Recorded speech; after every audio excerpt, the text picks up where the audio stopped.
오늘 주시는 하나님 말씀 여호수아 23장 14절에서 15절 말씀입니다. 구약성경 여호수아서 23장 14절에서 15절 말씀, 구약성경 356쪽입니다. 제가 하나님 말씀 받들어 읽겠습니다. 보라, 나는 오늘 온 세상이 가는 길로 가려니와 너희의 하나님 여호와께서 너희에게 대하여 말씀하신 모든 선한 말씀이 하나도 틀리지 아니하고 다 너희에게 응하여 그 중에 하나도 어김이 없음을 너희 모든 사람은 마음과 뜻으로 아는 바라. 너희의 하나님 여호와께서 너희에게 말씀하신 모든 선한 말씀이 너희에게 임한 것 같이 여호와께서 모든 불길한 말씀도 너희에게 임하게 하사 너희의 하나님 여호와께서 너희에게 주신 이 아름다운 땅에서 너희를 멸절하시기까지 하실 것이라. 아멘. 자, 여호수아의 마지막 사역에 관한 말씀입니다. 자, 어쩌면 유언과 같은 말이라 볼 수 있지요. 우리는 모두 죽습니다.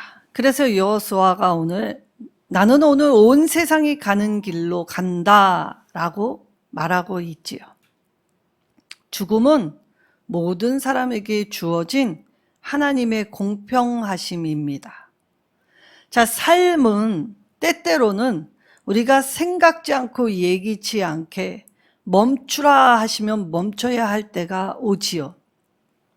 짧게나 길게나 하나님이 삶의 시간을 열어주신 만큼 살아가게 되어 있습니다.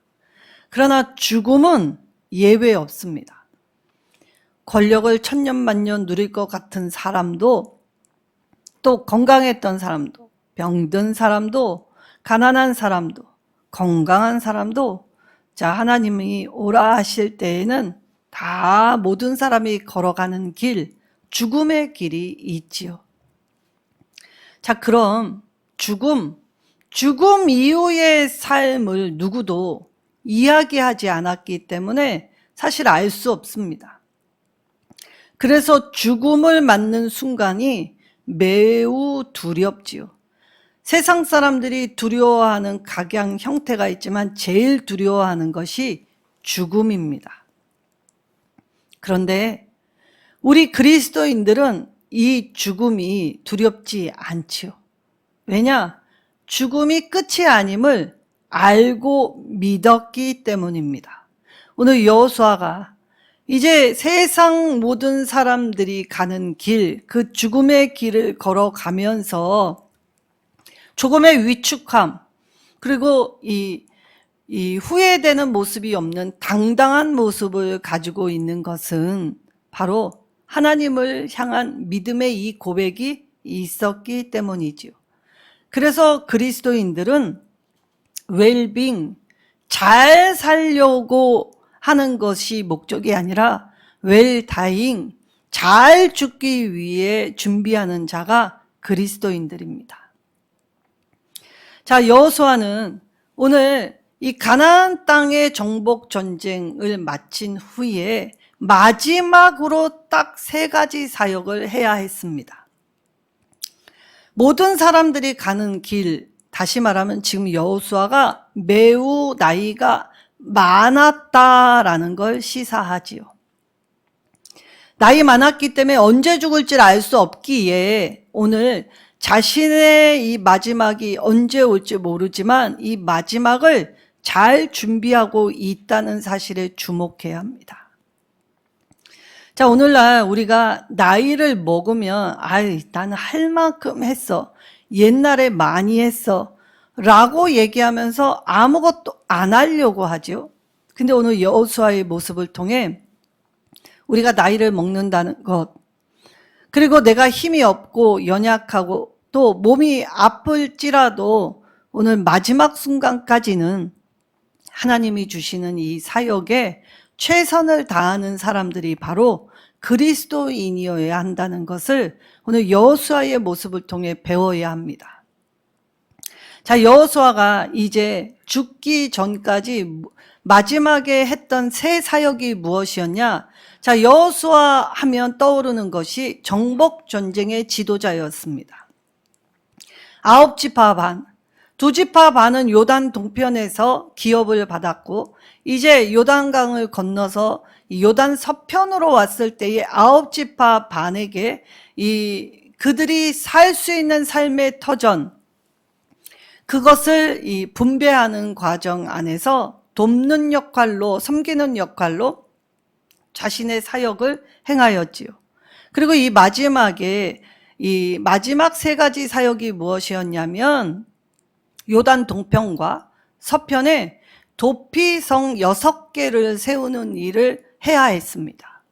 자, 정복전쟁으로 끝난 것이 아니라 정복전쟁 바로 직후에 하나님이 명령하신 도피성, 그래서 요단 동쪽에 북, 중앙, 남쪽, 그리고 요단 서쪽에 북, 중앙, 남쪽, 그래서 공평하게 6개의 도피성을 마련하게 하였지요.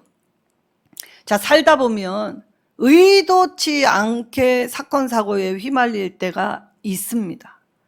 자, 의도하고 행하는 것은 범죄이지요.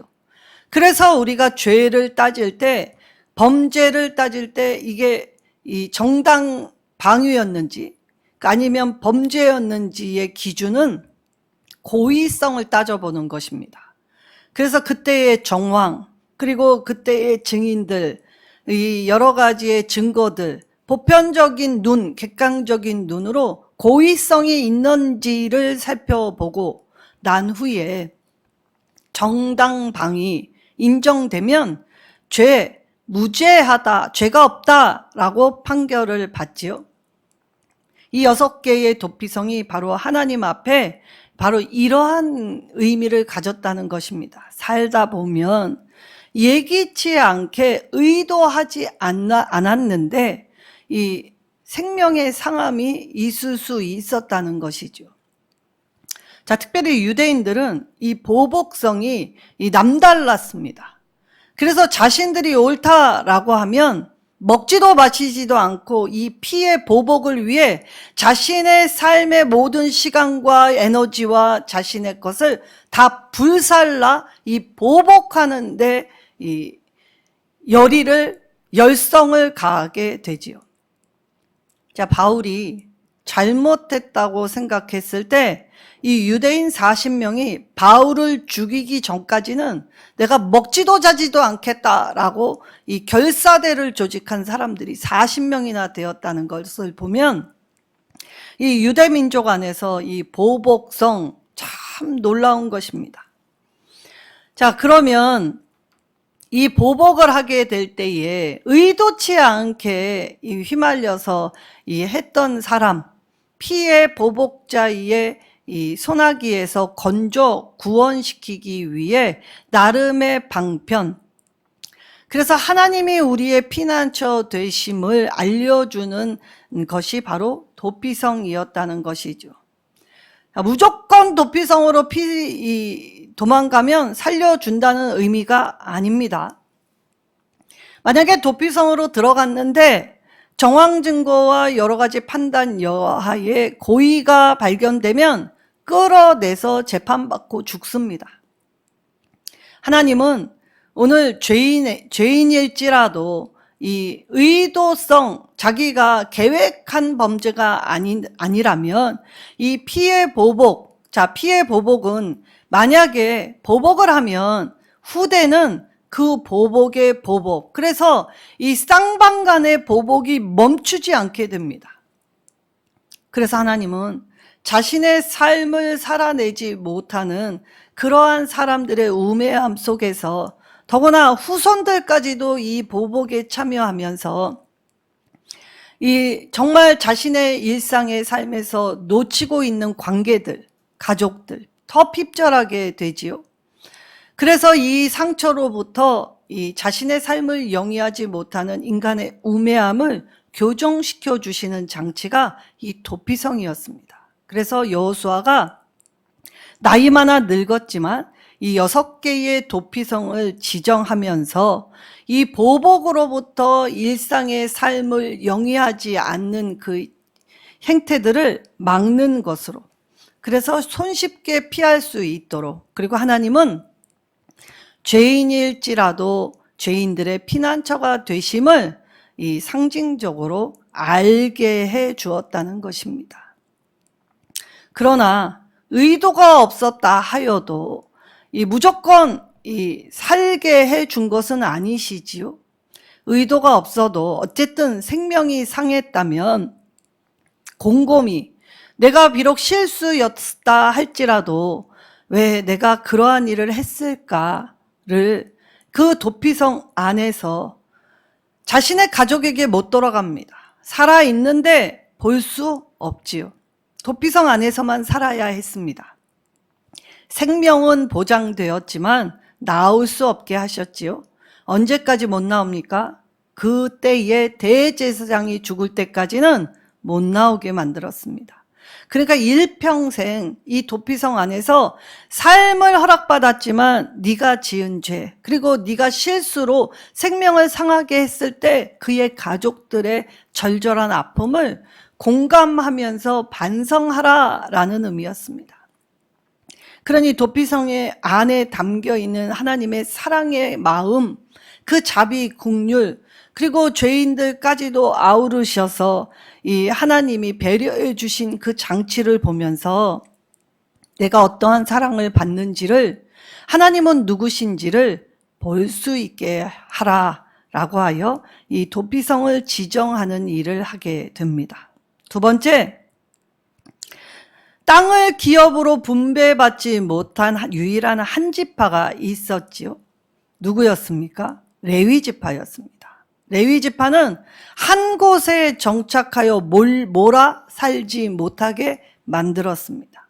그래서 이 땅을 기업으로 분배받지 못한 레위 지파가 거주할 수 있는 지역을 배정해야 했지요. 자, 레위 지파는 이 출애굽 때 애굽의 장자들, 가축들을 치실 때에 하나님이 이스라엘의 장자는 내 것이다 라고 말씀하셨습니다. 이스라엘의 장자는 내 것이다 라는 말씀은 무엇입니까? 자, 장자, 아버지가 돌아가시면 그 가족을 대표하고 책임질 의무를 짊어진 자가 장자였지요. 그러면 하나님이 장자는 내 것이다 라고 한다는 말씀은 그 가정 하나하나 다 내 것이다. 하나님의 소유를 삼으셨다는 것입니다. 하나님 나라, 하나님의 소유된 백성을, 이스라엘 전체를 하나님의 것으로 삼으셨다는 이 상징적 의미이지요.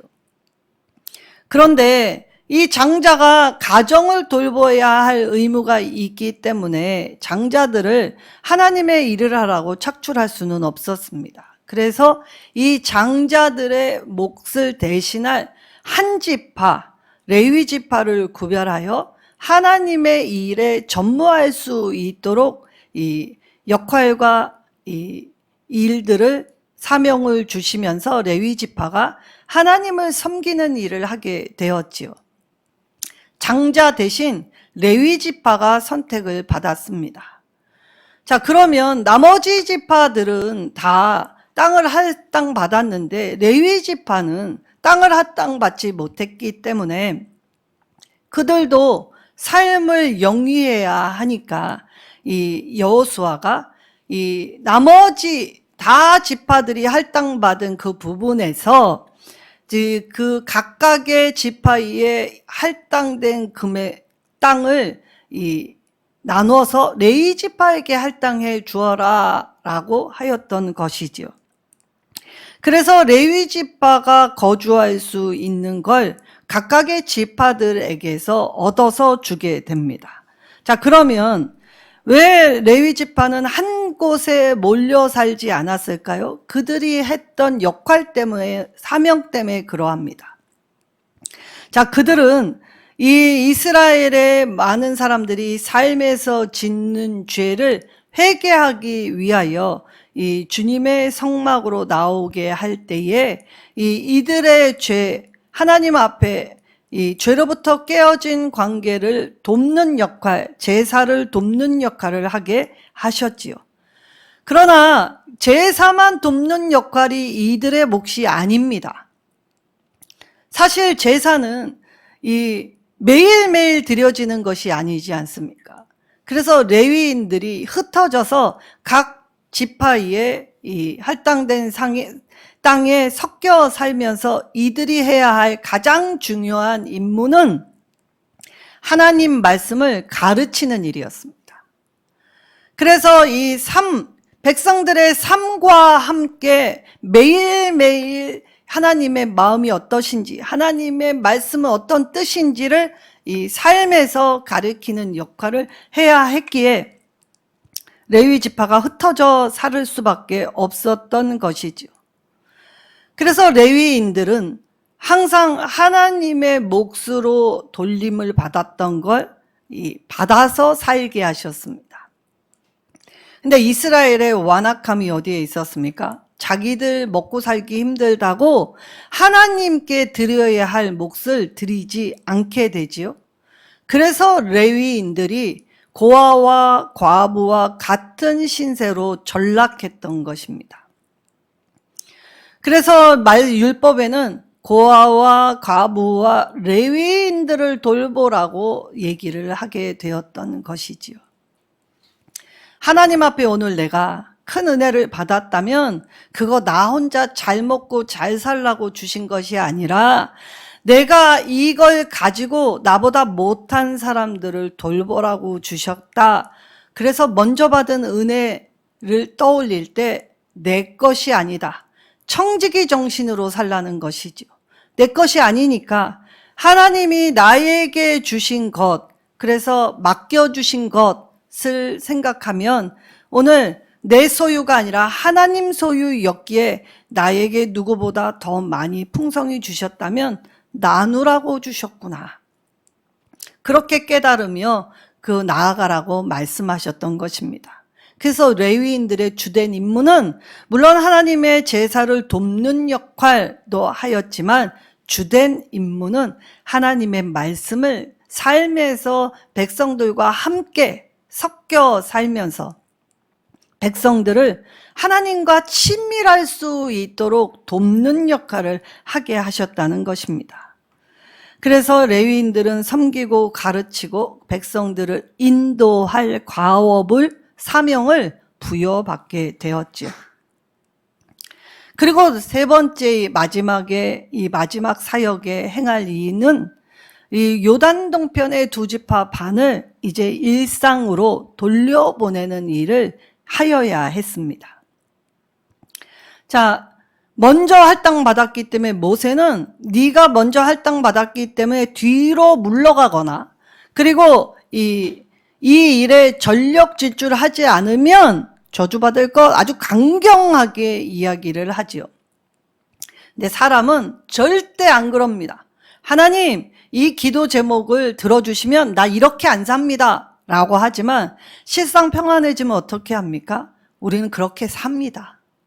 하나님 이 기도만 들어주시면 제가 이전보다 이렇게 살겠습니다. 라고 서원을 함부로 하지만 하나님 앞에 드린 서원조차도 함부로 우리가 이것을 함부로 여겼다 생각도 하지 않지요.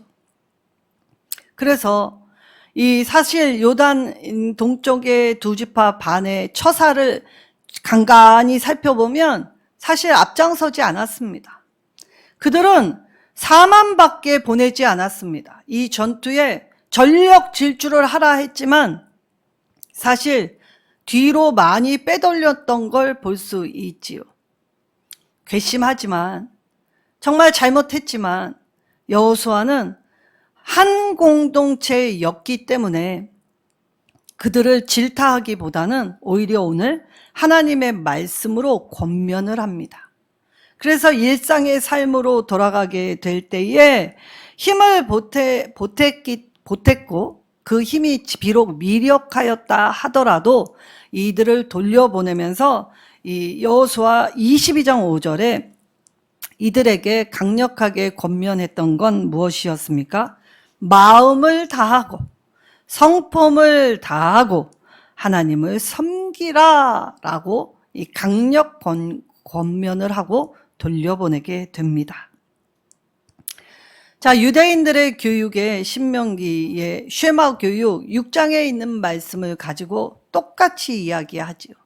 유대인들은 어려서부터 이 말씀을 자신의 아이들에게 암송하게 합니다. 마음을 다하고. 사실 우리의 마음이 얼마나 요단강 갈라지듯이, 이 홍해바다 갈라지듯이 얼마나 쪼개집니까?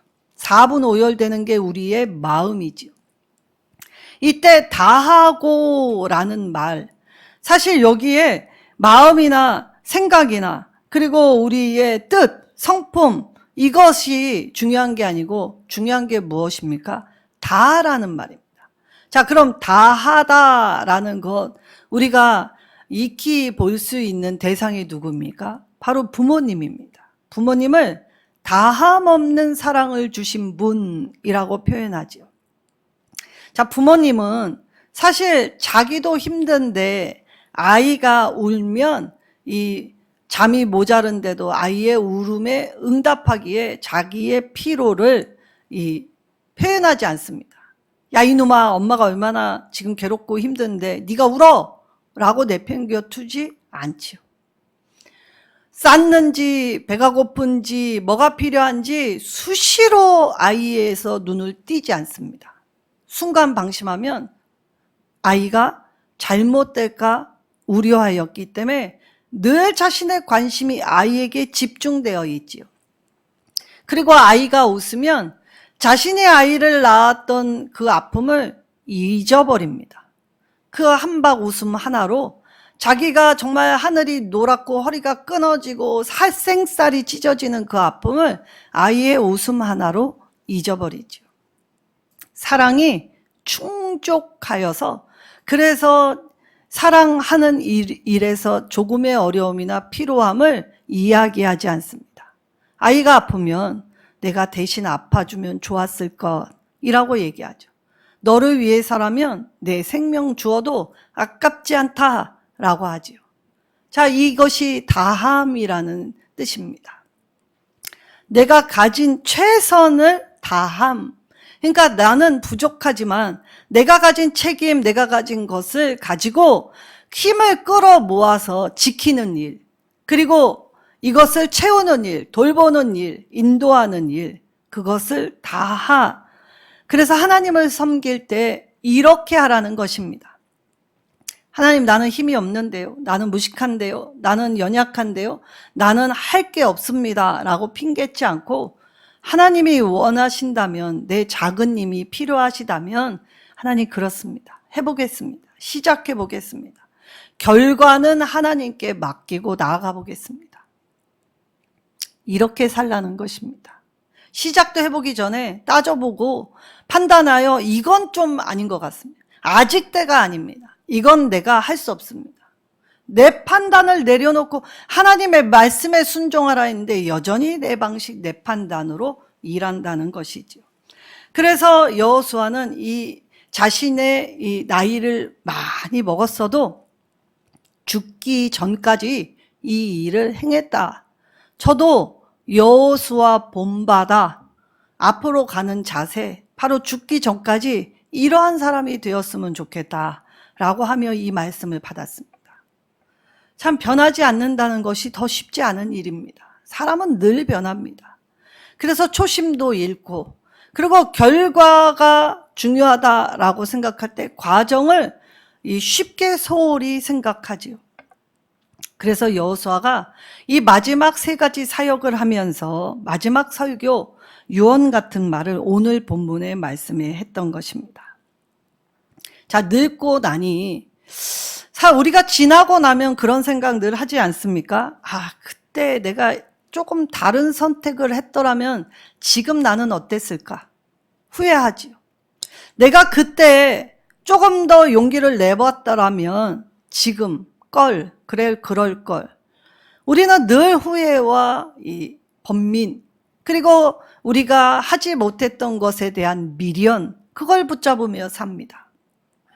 여호수아가 나이를 많이 먹어서 자신이 이 분주하게, 그리고 그 일을 향해 나아가 볼 때 이 잠잠히 그동안 하나님이 내 삶을 어떻게 인도하셨나 회상하니까 이 약속의 땅 가나안을 정복하게 하시고 이 분배하던 이 일이 정광석화와 같이 빠르게 지나갔다라고 할 때에 하나님이 자기가 이 일을 하게 될 때 주신 그 첫 마음, 첫 말씀 무엇이었습니까?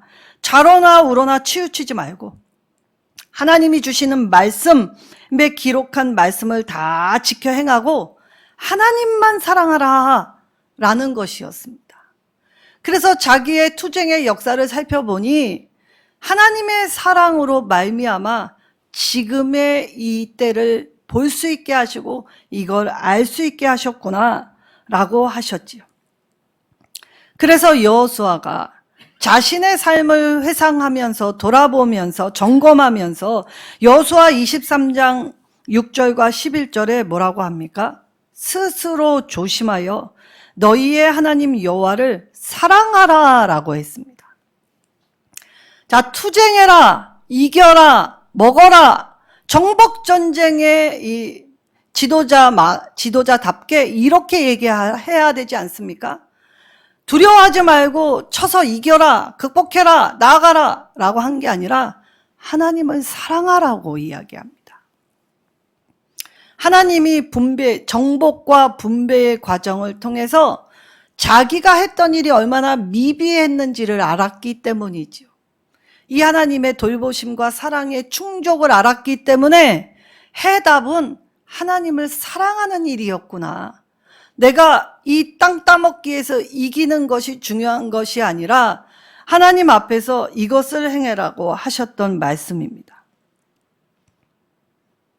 자, 하나님을 의지하고 하나님의 말씀을 지켜 행하는 일, 이것이 중요한 것을 자신의 늙음, 이제 언제 죽을지 모를 회상에서 중요한 것이 바로 이것이었구나를 깨달았기 때문에 간곡하게 그리고 이것을 행하라 라고 말했던 것이지요. 그래서 이 마지막 설교를 위하여 여호수아는 이스라엘 모든 지파의 이 지도자들, 장로들을 다 백성들을 세겜에 불러 모았습니다. 자, 세겜이 어느 곳입니까? 이 세겜이 이 북쪽으로는 이 에발산, 남쪽으로는 그리심산 계곡 사이에 있는 성읍입니다. 자, 모세는 이 에발산과 그리심산에 이스라엘의 6지파씩 나누어서 세워놓고 하나님의 말씀을 선포하였지요. 그리고 저주와 축복을 선언했습니다. 이때 축복, 하나님의 말씀의 복을 선언할 때에도 6지파는 아멘으로 받았습니다. 그리고 저주를 선언할 때에도 아멘으로 받았다는 것을 우리가 주의해 보아야 합니다. 우리는 늘 축복의 말씀엔 아멘을 하는데 이렇게 살면 망한다라는 말씀, 그리고 나한테 하는 말인가? 라고 불평하며 그리고 그 말을 잘 듣지 않으려고 하는 성향이 있습니다. 한국교회가 오늘 하나님의 말씀 앞에 복만 바라고 잘못 살면 저주받는다, 선지자들의 외침 간과하였기 때문에 이러한 실정을 맞이하였다는 것이죠. 하나님의 말씀은 축복이든 저주든 다 우리를 잘되게 하시려는 사랑이셨기 때문에 아멘 믿습니다. 그 말씀대로 됩니다 라고 고백하라는 것이죠. 자, 오늘 여호수아가 이 14절 15절 두 절의 말씀에 뭐라고 합니까? 너희에게 대하신 말씀, 특별히 모든 선한 말씀 하나도 틀리지 않았다, 그리고 응했다, 이루어졌다, 하나님의 말씀은 이루신다 라고 말씀하시면서 하나도 어김이 없다 라고 하였지요. 그리고 그 하나님의 마음, 하나님의 이루심을 너희 눈으로 목도해 아는 바다 라고 이야기하면서 뭐라고 합니까? 선한 말씀이 임했던 것처럼 불길한 말씀도 반드시 이루어진다라고 하였지요. 자, 그럼 자신의 생애를 마감하면서 이스라엘에게 모아놓고 마지막 다짐을 하면서 뭐라고 합니까? 이스라엘의 역사를 열거하였습니다. 그러니까 자신의 말로 했다는 것이 아닙니다. 논증하였지요.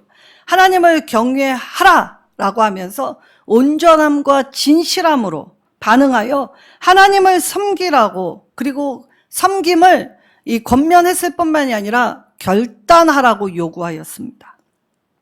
그러면서 여호수아가 이 24장 15절에서 뭐라고 표현하는지 아십니까? 너희 눈에, 네 판단이 네가 볼 때 강 저편에서 섬기는 너희가 거주하는 땅이나 그리고 강 저쪽에서 섬기는 신이 아모리 족속의 신이든 너희가 섬길 자를 오늘 택하라라고 하였습니다. 오직 나와 내 집은 여호와를 섬기겠다. 너희가 어떤 선택을 하여 어떠한 것에 반응하든 난 상관없다. 나는 오직 주만 바라보고 주를 향하여 내 믿음의 길 걸어갈 뿐만이 아니라 내 집 사람들 단돌이 하며 가겠다. 이게 믿음의 사람들입니다. 우리는 늘 반응의 일이 일비합니다. 이렇게 되면 안 좋은 거 아닌가? 상황이 되어가는 것을 보며 하나님을 신뢰하지 못할 때가 참 많습니다.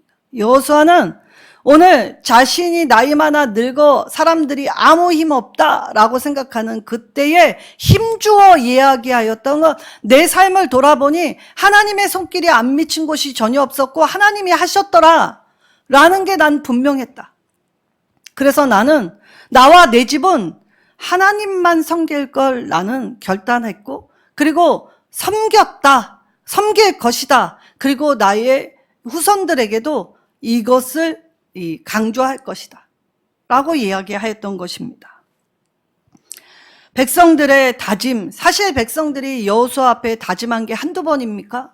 여호수아가 처음 취임할 때에도 그 여호수아 스스로의 연약함을 이 백성들이 힘을 모아주며 하나님 말씀대로 살겠습니다 라고 하였지만 실상 어떠하였습니까? 늘 세상과 타협했습니다. 그리고 세상을 바라보았고 절망하였지요. 이들의 고질병은 하나님을 바라본 게 아니라 늘 절망하고 하나님 앞에 타협했기 때문에 이들의 고질병으로 망하게 되었는데도 불구하고 작금의 현실은 하나님 어떻게 이렇게 만드실 수 있느냐, 자기 자신은 돌아보지 않고 하나님을 원망하는 일을 하였지요. 그래서 백성의 다짐, 정말 부질없는 다짐이라도 늘 기억시키고 늘 가르치며 이것을 결단을 요구하였지요. 그리고 여호수아는 율법책에 기록하고 돌을 가져다가 성소 옆에 세움으로써 백성의 맹세와 화답을 증거로 삼았다라고 하였습니다. 증거가 눈앞에 있는데도 늘 우리는 주님을 배반합니다. 가나안 땅으로 인도한 여호수아는 이제 모든 인생이 걸어간 죽음을 맞이하였지요. 그러나 죽음을 맞이하는 순간까지도 이스라엘 하나님만 섬기라 라고 하였고 다짐하고 맹세하게 하면서, 왜냐, 하나님만이 우리의 왕이시고 우리를 이끄신 참 신임이 분명하였기 때문입니다. 우리가 하나님을 분명히 확신하지 않고 하나님을 분명히 알지 않고 하나님을 분명히 믿지 않으면 우리는 이런 결단할 수 없습니다. 죽는 순간까지도 하나님의 사람들은 일이 일비하지 않습니다. 하나님의 사람은 초심을 잃지 않았습니다. 그리고 그 상황 속에서도 반드시 하나님 하실 것을 신뢰하였고 고백하였지요. 오늘 이 땅이, 저와 여러분이 여호수아 본받아 앞으로 가려면 우리가 이 자세를 본받아야 합니다. 그리고 우리가 한 목소리로 나와 내 집은 하나님만 섬기겠습니다 라고 해야 한다는 것이지요. 오늘 저와 여러분이 하나님은 내 삶의 주인이시고 참된 왕이십니다.